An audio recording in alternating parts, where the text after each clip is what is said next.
This presentation covers Chapter 21, which covers environmental laws in business. The first section has to do with government regulations. They're done at the federal, state, and local level. Within these regulations, there is air pollution regulations, water pollution regulations, toxic chemicals regulations, and hazardous waste disposal. Starting with federal, there is the Environmental Protection Agency, which is a government agency that is responsible for covering all environmental instances.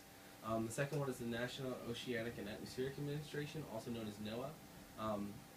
They'll be covered a little more later. At the state and local level, there's local and state laws, and they're typically more strict than the federal laws, and these go on by state basis and a situation by situation basis. What is pollution? We have a quick video. Oh, I'm not well. Since evening, I'm coughing a lot. I can't even breathe. Yeah, even your eyes are red. Yes, I can't even see.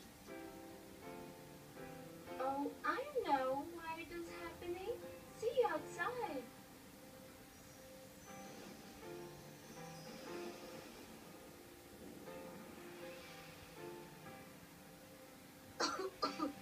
Oh, there's a lot of noise and smoke. Yes, you're coughing because of the smoke. Even your eyes have become red because of this. You know, it is called pollution. Pollution? What is that? Oh, when we make nature dirty, it is called pollution. When we make nature dirty, it is called pollution. Let me show you how it happens. From the factories where things are made, a lot of smoke comes out, which is making the nature dirty. Air pollution. Let us see some more pollution. See, when we travel in cars, buses, trucks, again, a lot of smoke comes out. Let me show you something more. See, people are cutting trees here. You know, trees breathe in dirty air and give out good air. Hey, you're a smart boy. This dirty air is called carbon dioxide and good air is called oxygen. So when trees are cut and when jungles become smaller, there is nobody to clean the dirty air. Trees breathe in carbon dioxide and give oxygen. See, dirty water from the houses and factories is coming in the river. Yes, this may kill the fishes in the river, and we would also not get clean water to drink. What a pollution! Jimmy, even you are spreading pollution. No, I'm not. See, people throw these wrappers and plastic. These plastic never gets mixed in soil, so the soil becomes dirty. Land pollution! It looks so dirty here, and it is smelling a lot. Can we go back, please?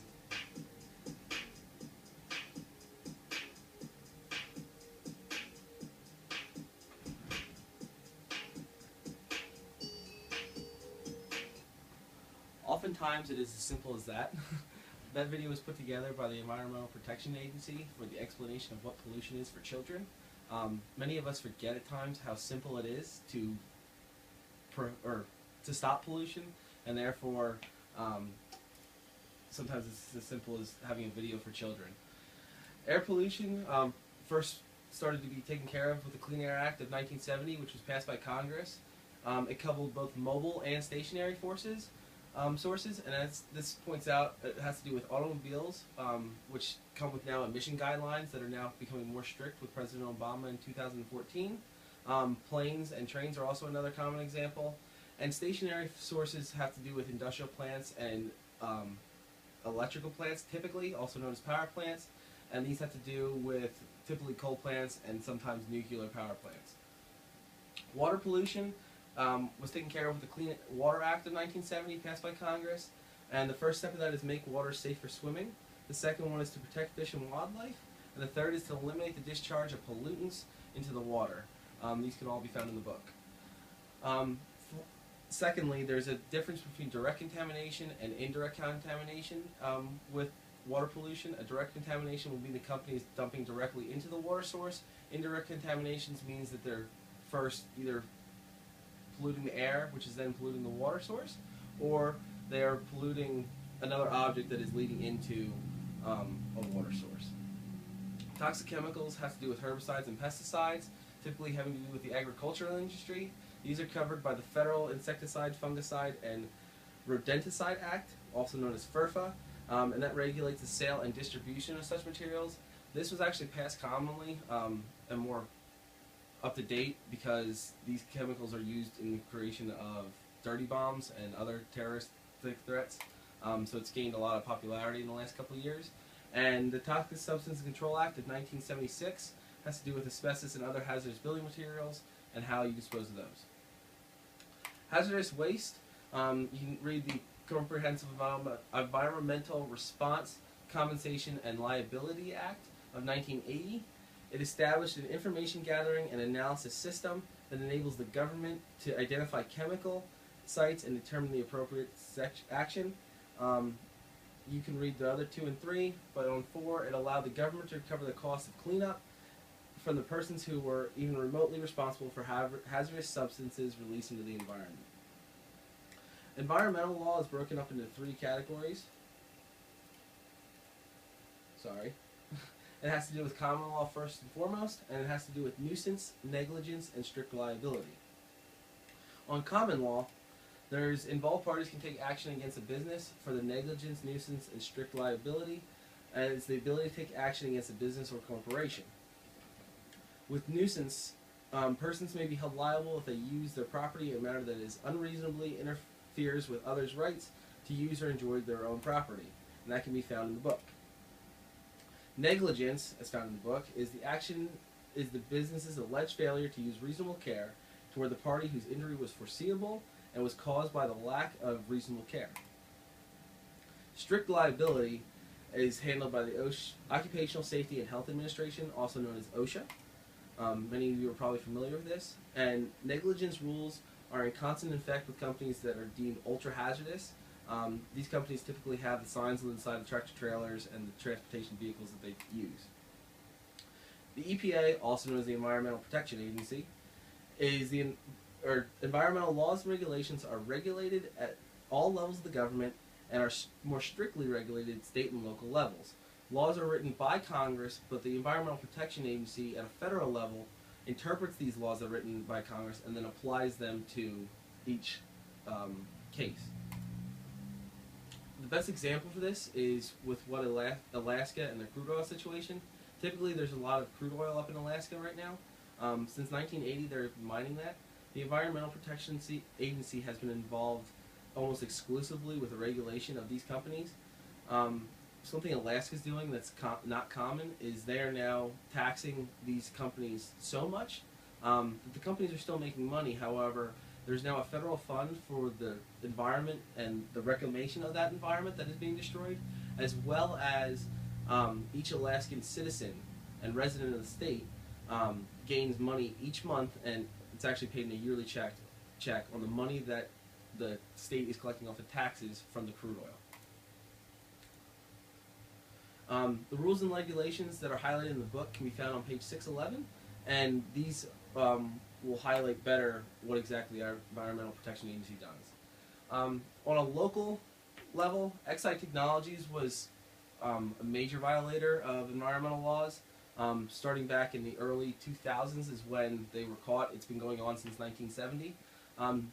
Focus here will be on the Laureldale facility and the lead pollution that was involved. They polluted both air, water, ground, and community parks. I don't know if anybody is familiar with Bernhardt's Dam, which was closed because of the incident. The initial response to the situation had to do with 19 properties. 2 feet of topsoil had to be removed to remove all the lead from the properties, and then new topsoil had to be brought in that was cleaned. There were several civil suits that came against the company, and Bernhardt Park was closed. It was typically an area for fishing, water sports, a picnic facility, and they had a lot of wildlife. There is now longer no recreational use, and the state no longer stocks the lake with fish and game. Continued problems have been going on for the last 20 or so years. Additional properties have involved, which have also brought additional civil suits. And there was a civil administrative order that was filed from the EPA, and it brought criminal action and civil action against Exide Technologies. The whole case, and Exide Technologies Incorporated has 80 locations worldwide. They have several partners and several sub-companies that they also use that are also falling under the Exide Technology umbrella. And they've had problems with the National Oceanic and Atmospheric Administration and the Environmental Protection Agency.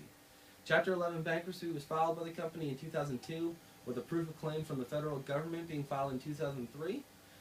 All this means is Exide has largely gone out of business at this point because they've had so many problems with environmental laws. They're still not recovered.